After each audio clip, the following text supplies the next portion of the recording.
نبی کریم علیہ السلام نے فرمایا، بخاری مسلم میں فرمایا، 7 ہلاک کرنے والی چیزوں سے بچنا، اگر ان میں تم چلے گئے تو ہلاک ہو جاؤ گے۔ 7 چیزیں ہیں جو تمہیں ہلاک کر دیں۔ یا رسول اللہ صلی اللہ علیہ وسلم وہ کون کون سی؟ تو حضور نے فرمایا، اللہ کے ساتھ شریک نہ کرنا، ہلاک ہو جاؤ گے۔ دوسرا نبی پاک صلی اللہ علیہ وسلم نے فرمایا، جادو نہ کرنا، ہلاک ہو جاؤ گے، ہلاک۔ اور یار جسے حضور فرما رہے ہیں ہلاک ہو جائے تو بچے گا۔ نبی پاک صلی اللہ علیہ وسلم نے تیسرے نمبر پر فرمایا، جس شخص کے قتل کرنے کو اللہ نے حرام قرار دیا ہے اسے قتل نہ کرنا، ہلاک ہو جاؤ گے۔ چوتھے نمبر پر رسول پاک علیہ السلام نے فرمایا، سود نہ کبھی بھی کھانا، ہلاک ہو جاؤ گے، ہلاک۔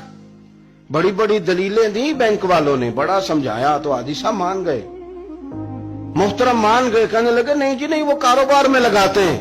بڑے بھولے والے ہیں، پتہ سارا ہے۔ اور دیکھو سب کاموں کے باوجود مستقل بینکوں میں پیسے اس اکاؤنٹ میں رکھے ہوئے ہیں جہاں سے مستقل سود آتا ہے۔ حضور نے فرمایا، نہ کرنا یہ کام۔ تو کہتے میں سود پہ پیسے لے کے کاروبار چمکاؤں گا، تیرے نبی پاک نے تو فرمایا تو ہلاک ہو جائے گا۔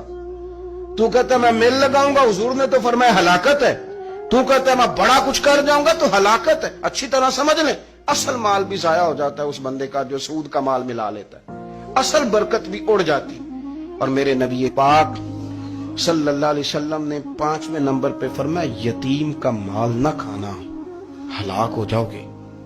اور پھر 6 نمبر پر نبی پاک علیہ السلام نے فرمایا، کفر سے جہاد ہو رہا ہو تو کبھی پیٹ پھیر کے بھاگنا نہ، ہلاک ہو جاؤ گے۔ اور 7ویں نمبر پر اللہ کے رسول نے فرمایا، بے قصور اور بے گناہ عورت پر تہمت نہ لگانا، بلا وجہ بہو کے کھاتے نہ کچھ ڈال دے۔ یہ 7 وہ چیزیں ہیں۔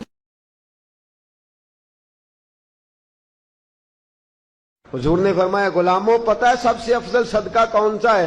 ایک صحابی کہنے لگے، حضور یتیم کو دینا۔ فرمایا نہیں۔ سب سے افضل صدقہ کون سا ہے؟ یا رسول اللہ مسکین کو دینا۔ فرمایا نہیں۔ سب سے افضل صدقہ حضور مسافر کو دینا۔ فرمایا نہیں۔